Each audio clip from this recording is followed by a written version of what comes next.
지난달 경기도 한 고등학교 학생들이 교사에게 욕설을 퍼붓고 빗자루로 때리는 모습이 인터넷에 공개되면서 공분을 사고 있습니다.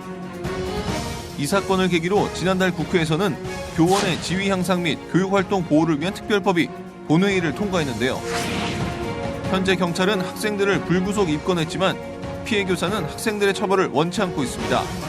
도를 넘은 교권 침해에 대해 교사는 왜 침묵할 수밖에 없는 건지 하나님의 법, 세상의 법에서 알아봅니다. 하나님의 법, 세상의 법, 이재만 변호사님 나오셨습니다. 안녕하십니까? 네, 안녕하세요. 앞서 보신 내용처럼 예. 참 말도 안 되는 일이 일어나고 말았습니다. 예. 빗자루로 선생님을 때릴 수 있다는 일, 정말 상상할 수 없는 일이 실제로 일어났는데 어떻게 보십니까? 예, 지난 29일 날 경기도 이천의 한 고등학교에서 네. 그 학생 5명이서 네. 그 교사한테 그렇죠. 욕하고 침뱉고 또 빗자루로 또 폭행하는 네. 정말 상상할 수 없는 일들이 실제로 일어났습니다. 글쎄 네, 말입니다. 참 개탄스러운 일이죠. 사실 교실에서 일어날 일들을 밖에서는 알 수 없잖아요. 예. 그런데 그 장면을 학생 하나가 네. 휴대폰으로 동영상을 찍어서 SNS에서 올려서 일어난 일인데 우리 변호사님 어떻게 생각하십니까? 그 이제 더 경악스러운 일이 이제 바로 그 점인데요. 네네. 결국 5명의 학생이 이제 교사에 대한 폭행 장면을 네네. 그걸 특종이라면서 네네. 그거를 결국 그 휴대폰으로 동영상을 촬영해서 SNS에 올리는 바람에 이제 공개가 된 것이죠. 그렇죠, 그렇죠. 근데 뭐 당시에 뭐 자기네들이 기간제 빡빡이 선생을 때리는 게 뭐 잘못이냐. 네. 맞을 짓을 했으니까 맞았지 뭐 이런 식의 내용들이 있어서 네네. 정말 상당히 놀라운 일이고 네네. 이 공교육이 이렇게까지 무너졌나 하는 점에 대해서 참 참담한 그런 그 내용들이죠. 네, 저도 그 장면을 보면서 네. 정말로 참 할 말을 잃게 됐는데요. 네. 어쩌다 이런 일까지 발생됐는지 네. 정말로 우리가 엄청난 충격을 갖게 되어졌는데 그런데 교사는 특별한 것은 이 아이들의 처벌을 원치 않는다고 하는 겁니다. 이제 그게 이제 사실은 그 내막을 들여다보면 이제 기간제 교사라는 것이 이제 특별한 그 임시직이지 않습니까? 네네네. 그러니까 이제 정교사들이 이제 출산 휴가를 가거나 하면 이제 그 공백 기간에 임시적으로 잠시 그 공백을 메워주기 위해서 이제 기간제 교사로 들어오고 그렇죠. 네. 그런 후에 이제 본인도 이제 정교사가 되기 위해서 노력을 하는데 네네.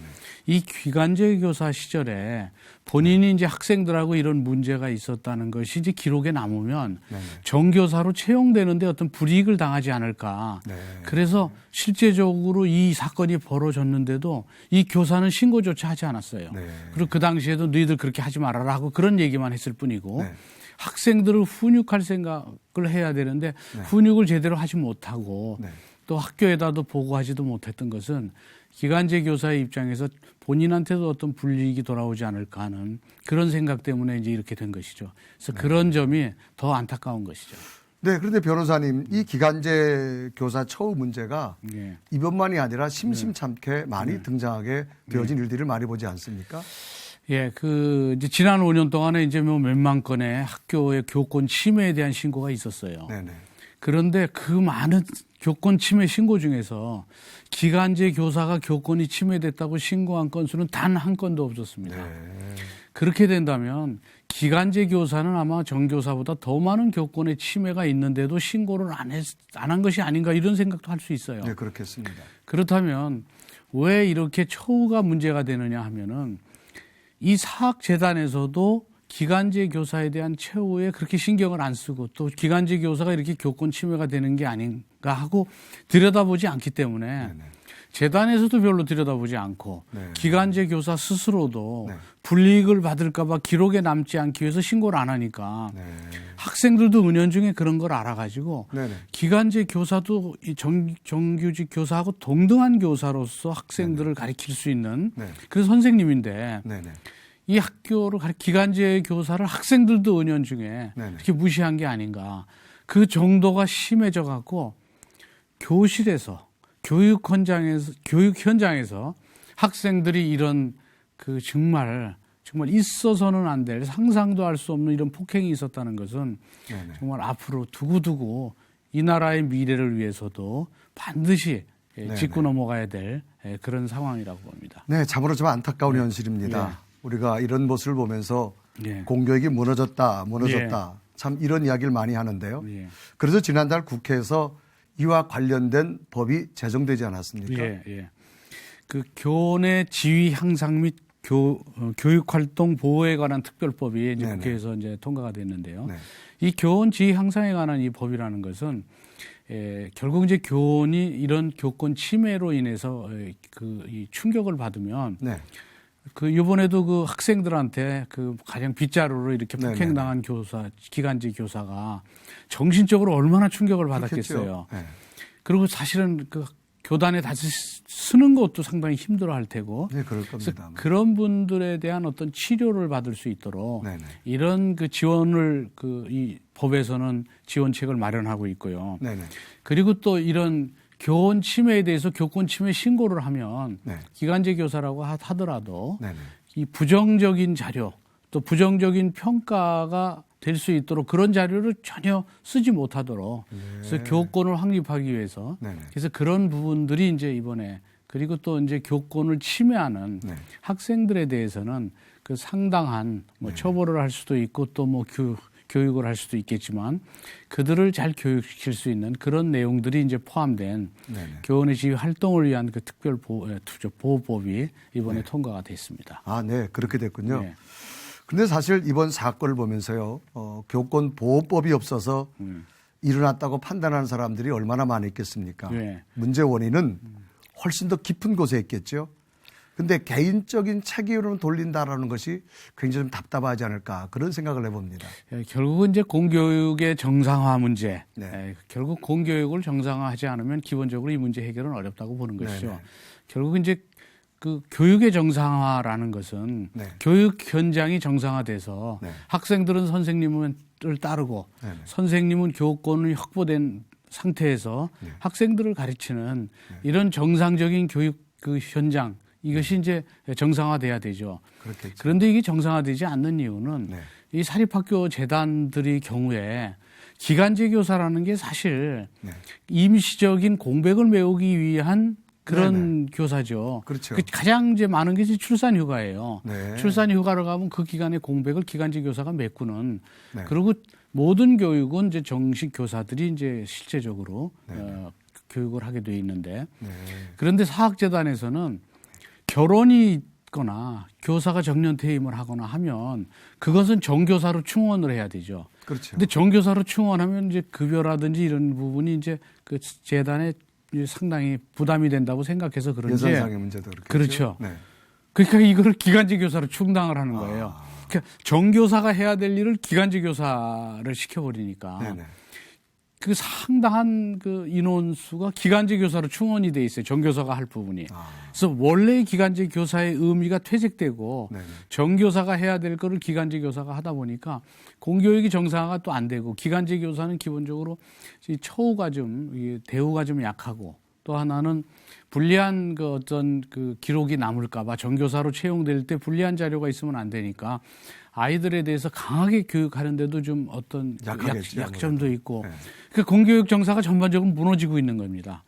그래서 사학재단도 네네. 이 기회에 이 기간제 교사를 정교사가 맡는 그 과목이라든지 네. 이런 과목을 다 맡기게 해서 공교육을 무너뜨리지 말고 네네. 이런 부분에서도 또 국가기관에서도 이 기간제 교사가 정교사가 하는 충원, 결혼이거나 퇴임할 때 네. 기간제 교사로 충원하는 것이 아닌가 이런 점들도 다 들여다보고 네네. 그래서 전반적인 교육을 좀 정상화시키고 또 사학재단도 네.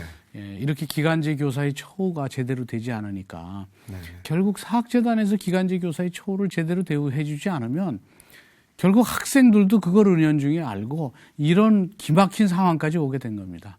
그래서 공교육의 정상화가 먼저 전제돼야 되겠죠. 참 변호사님 말씀 들어보니까 참 굉장히 심각한 부분 중에 하나인데요. 예. 언론에서 이 사건을 두고 학생들을 퇴학시킬까 말까 이런 거에 초점 맞출 것이 아니라 정말 근본적인 문제가 뭔가 그것을 좀 심도 있게 논의해 봐야 되지 않는가 그것이 중요하다고 생각됩니다. 예, 지금 이제 학교라는 데가 이제 뭐 여러 가지 공부를 하죠. 요새는 이제 학교에서 내신 성적이 이제 상당히 중요해지니까 그렇죠. 네. 성적을 위해서 결국은 대학을 가기 위한 네. 그런 뭐 마치 학원화처럼 돼서 고등학교의 존재 목적은 상급학교 진학을 위한 것이다라고 됐고 네. 상급학교의 명문대학에 몇 명이 들어가느냐에 따라서 네. 결국은 서열화가 됐고 네. 그리고 학부모들도 전부 결국은 내 자식이 얼마나 학교에서 공부를 잘 따라 하느냐. 그러니까 마치 학원처럼 지금 됐으니까 그렇죠. 인성교육이 잘 돼 있지 않은 것이죠. 근데 먼 장래를 보면 인성교육이 제대로 된 학생이 공부 잘하는 학생보다 사실 사회에서 더 국가적으로 발전에 기여하는 동량이 되고 있어요. 네, 훨씬 그렇죠. 네, 그렇기 때문에 네. 인성교육을 제대로 하기 위해서는 교사들의 처우를 네, 네. 보장을 해줘야 됩니다. 네. 그리고 교권을 확립해줘야 그래야만 자신 있게 학생들을 가르칠 수 있는 것이지. 네. 이 많은 교사들의 그 결혼이나 퇴임에 대한 충원을 기간제 교사로 하고 또 본인이 불리한 자료가 남아서 전교사가 되지 못할까봐 전전긍긍하게 그렇게 만들어 버리면 학생들이 그렇게 막 그 심하게 심지어는 빗자루로 폭행하는 일이 있어도 이번 이천의 그 고등학교에 폭행당한 교사가 학교에다 신고를 안 했답니다. 이 사안을. 글쎄 말입니다. 정말 기가 막힌 사안이죠. 네네. 근데 이게 알려진 것은 학생이 재밌다고 특종이라면서 SNS에 올려서 알려졌지 네네. 올리지 않았으면 알려지지 않은 거예요. 그렇겠죠. 그리고 뭐 2만 몇천 건이나 5년 동안 그 많은 교권 침해 신고 건수 중에서 어떻게 기간제 교사의 신고 건수가 한 건도 없습니까? 신고 안 하는 거예요. 네, 그런 걸로 그렇습니다. 봐서는 정말 공교육을 정상화시켜야 되고 네. 그리고 보다 근본적인 문제는 학생들의 인성교육이 정말 중요하고 네네. 학생들의 인성교육이 제대로 돼야만 이 나라 국가의 장래도 밝아지기 때문에 학생들의 인성교육을 누가 시키면 학교에서는 선생님이 시키고 집에서는 학부모가 시키니까. 그렇겠죠. 그러니까 예전에도 우리나라에서도 정말 고관 대작의 부인이라든지 또 예전에는 그 대통령 부인 영부인도 네네. 그 학교 담임 선생님을 만나러 갈 때는 학교 강의가 안 끝나니까 그 복도에서 네네. 강의가 끝날 때까지 거기서 기다렸답니다. 네. 영부인이 만나기 위해서. 네네. 그렇게 그 학부모들도 선생님을 이렇게 존경하고 또 선생님 앞에서 정말 선생님을 존경하면 네네. 자연히 학생도 따라가게 돼요. 그렇겠죠. 그러니까 선생님에 대한 교권에 대한 확립과 선생님에 대한 존경심 그리고 사학재단에서도 선생님에 대한 그런 존경심과 교권에 대한 확립에 대해서 관심을 가져주면 네네. 그러면 결국은 공교육도 정상화가 될 텐데 이 사학재단이라든지 뭐 또 정부라든지 이런 데서 결국은 당장의 이익만을 추구하다 보면 네네. 그 영리 추구를 하다 보면 결국은 이런 문제들이 생기는 것이죠. 그래서 지금이라도 정말 이런 점에 대해서는 정말 전 그 사학재단이나 또는 기간제 교사나 또는 정교사나 학부모나 네. 또는 정부기관이나 다 모여서 한번 네네. 어떻게 해결할 것인지 네. 한번 논의를 시작해야 되지 않겠느냐. 아, 결국 SNS로 지금 공개가 돼서 그렇지 않으면 이런 경우가 비일비재하다고 그렇겠죠. 누가 아니라고 얘기하겠어요. 그런 말씀입니다. 그래서 참 걱정스럽습니다. 네. 지금이라도 더 늦기 전에 국가 장래를 위해서 결국은 더 심도 있는 논의가 필요하다고 봅니다. 네. 네, 우리 변호사님 말씀대로 우리가 결코 포기할 수 없는 것이 교육 현장인데요. 인내심 있고 논의하고 좋은 결과를 만들어가는 그것이 우리들의 꿈이 아니겠습니까? 변호사님 오늘 말씀 정말 감사합니다. 예, 감사합니다. 감사합니다.